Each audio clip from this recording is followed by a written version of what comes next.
PhD is an unorganized sector, so there are a lot of instances where you will get triggered, there won't be any resources, you are really vulnerable. It is an uncharted territory. There could be instances where you are unhappy, sad, depressed, anxious.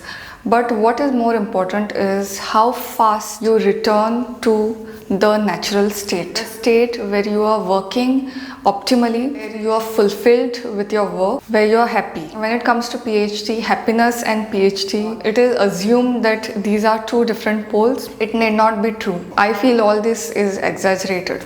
Now I have done a full video on Vipassana, how to book a Vipassana course. For those who don't know and have not watched my previous video, Vipassana is a type of meditation. You watch the sensations on your body as a medium to achieve mental balance. We are not allowed to disclose the exact technique. This is not a personal experience. This is an account of how Vipassana can help you in your PhD. It goes out to all meditations, not just Vipassana. If you are having a different kind of spiritual practice, do let me know in the comments, because I like conversations around this. Any kind of meditation, mindfulness practice builds up your self-awareness. Let me give you an example first. Whenever students are asked what they want to do after their PhDs, most of them are not aware. If you ask other students, just generally any students, what is the liking, what is the dislike, what are your individual strengths, what are the different parameters for gauging yourself. So all these you get to know through self-awareness. Self-awareness in layman's terms is nothing but knowing yourself. I always feel we go around asking and knowing others, but we don't focus on ourselves. What are your triggers? What you don't like? More than what you like, I feel it is more important to know what I dislike. Everyone makes mistakes. Everyone makes blunders. There is nobody who is perfect. The perfection term, I don't know from where it stems, but it actually does not exist.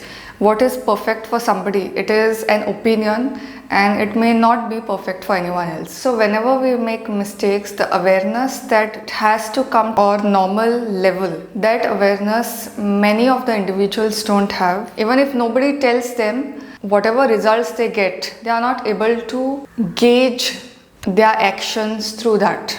Awareness is not there, then change cannot happen. I see so many people going around reading books and all this.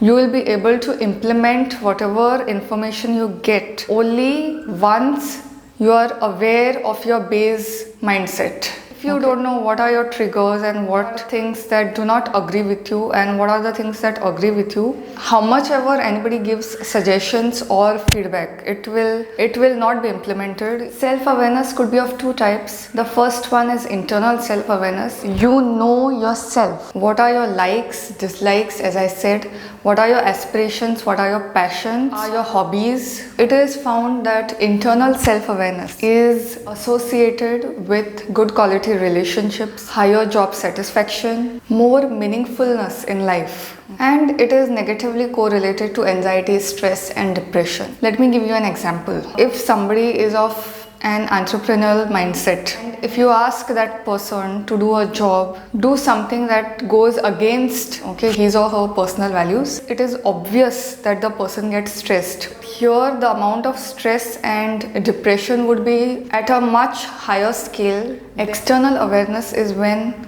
how other people see you. What is their perception of you? It may or may not be important. It gives a good understanding of what can be worked upon. Not everything that other people think about us is correct. It reflects on their own internal self-awareness as well. However, it gives a good judgment how you are perceived external with respect to your values and strengths. You may have a very good communication skills, that is your thought, that is your strength, and that is your awareness, but others may not perceive it in the same way. Whether it is correct or wrong, that is a separate debate. If that awareness is there, then it's quite helpful, and that is where Vipassana has got its benefits. Any kind of mindfulness exercise builds up on your awareness. If you are not aware, then there will be no change. If you are not aware, your eating habits are not good, then obviously it will not change. There is a caveat over here. Sometimes what happens,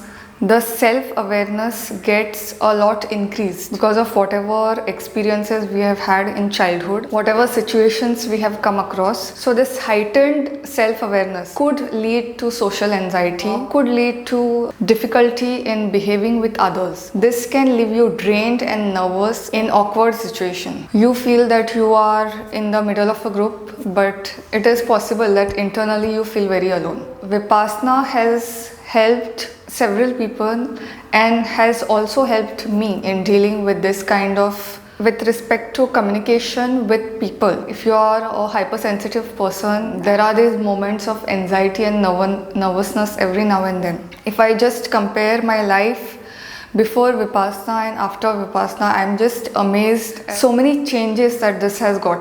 PhD, I feel, is a degree more in collaboration rather than your actual subject. So, interacting with others, interacting with hierarchy, interacting with your subordinates, everyone. For me, Vipassana has played a major role.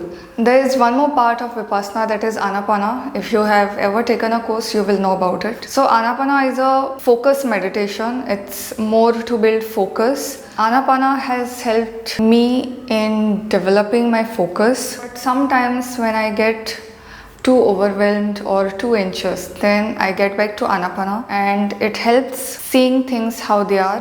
PhD students can turn very insecure, even small things. If you ask a very small thing, don't want to tell it because there could be a controversy. So much insecurity and fear that is there in everyone. When I was in first year, second year, I'm sure others would have had a tough time dealing with me. A regular practice of Vipassana has helped me deal with those kinds of emotions. I've seen other students who have taken admission for PhD who are Vipassana meditators. Trajectory is at a different level. At the end of the day, it is a journey. There is no perfect destination. Just because somebody is doing Vipassana does not mean he has attained nirvana. I encourage you to try Vipassana course. It is non-sectarian, especially if you are a PhD student with whatever that is happening. It can be a triggering atmosphere sometimes. I'm sure there are other videos on YouTube giving you much needed information. I have done an in-depth video on Vipassana, especially if you are a beginner, so you can have a look. Till the next time.